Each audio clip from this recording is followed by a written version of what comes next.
무슨 일을 하며 살아야 할까? 이 질문은 사실 제 인생의 단골 질문입니다.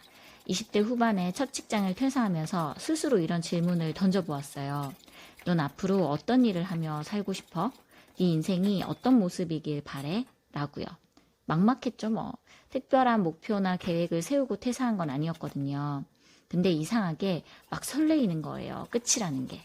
뭐가 될지 모르겠지만 뭔가를 새로 시작할 수 있다는 자체가 너무 설레었어요.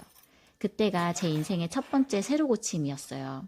새로 고침 이후의 삶을 짐작할 수는 없었지만 그저 새로 고침할 용기를 내었다는 것만으로도 기분이 굉장히 상쾌했습니다.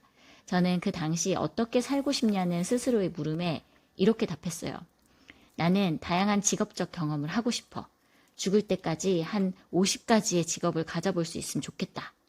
인생의 첫 번째 새로 고침 후에 2년에 한 번씩은 스스로에게 이 질문을 하며 살아가고 있어요. 지겹도록 물어봤죠. 도대체 무슨 일을 하며 살아갈 건데? 그런데 오늘은 정재승 교수의 말씀처럼 뭐 하며 놀 때 즐거운지, 내 즐거움의 원천은 무엇인지에 대해 생각해 봤어요.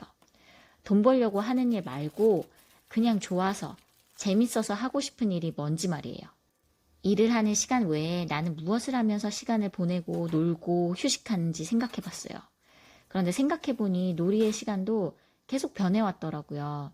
좋아하는 것, 휴식의 형태, 노는 방식도 끊임없이 변하고 있는 거죠. 어떤 시기에 저는 일을 하지 않는 시간은 늘 누군가를 만났어요. 다른 사람들과 이야기하고 어울리고 함께하는 시간 동안 삶의 에너지를 얻고 새로운 것들을 배웠어요. 또 어떤 시기에는 집에서 새로운 음식을 만들고 레시피를 정리하고 음식 사진을 찍는 것에 빠져 있었고요. 한땐 걷는 것에 빠진 적도 있었어요. 고민이 생기거나 울적할 때 그냥 하염없이 마구 걸었어요. 걷기로 에너지를 소모하면서 새로운 에너지를 만들어냈죠. 무언가를 적는 것을 좋아했던 시기도 있었어요. 어떤 주제에 대해 생각을 정리해보거나 책을 읽은 후 독후감을 적는 것을 좋아했었죠.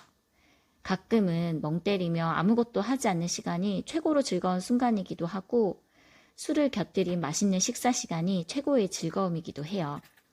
그리고 지금은 일을 하지 않는 주말에 유튜브 영상을 만들고 다른 사람들의 유튜브를 시청하며 놀고 있어요. 최근 저의 즐거움의 원천은 무언가를 만들어내는 것에 있는 듯해요. 생각을 표현하는 것, 머릿속에 그 음식을 직접 만들어 보는 것, 또 그런 과정들을 영상으로 만들어 보는 거죠.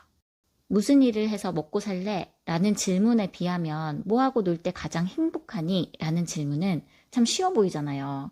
근데 말하다 보면 참 별게 없어요. 정재승 교수가 놀이의 시간을 들여다보라고 얘기한 건 사람들이 많이 놀지 않기 때문일 거예요. 뭘 하며 놀 때 즐거운지 알려면 다양하게 많이 놀아봤어야 하는데 많은 사람들이 그렇지 못하다는 거죠. 놀이의 경험이 다양해질수록 할 말은 더 많아질 텐데 일에 비하면 놀이의 시간은 단순하기 짝이 없어요. 누구에게나 인생은 참 만만치가 않잖아요. 내가 생각한 대로 예상한 대로 흘러가주지 않고요. 직장을 옮기고 일을 바꿀 때마다 이런 생각이 들어요. 이 회사를 들어가는 게 맞을까? 이 일을 시작하는 게 맞을까?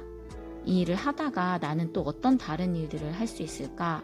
내 인생은 툭툭 멀리 찍혀진 점 같은 모습을 하고 있진 않을까? 나는 괜찮은 방향으로 가고 있을까? 이런 걱정과 고민들을 늘 했었어요. 근데 결국 저는 늘 새로운 일을 시작했고 신기하게도 그 일을 하다 보면 또 다른 새로운 것들이 생기더라고요. 새로운 관심사와 흥미가 생기고 새로운 나의 능력을 발견하게 되고 새로운 사람들을 만나면서 삶이 조금씩 확장되는 느낌이었어요. 그 길 위에 발을 올려놓으면 그때부터 그 길은 새로운 가능성들로 가득 찬 길이 되는 거더라고요. 근데 발을 올려놓지 않으면 평생 그 길 위에 어떤 가능성들이 있었는지 알 수가 없잖아요. 제가 늘 그 가능성이 너무 궁금해서 자꾸 새로운 길에 발을 들여놓나 봐요.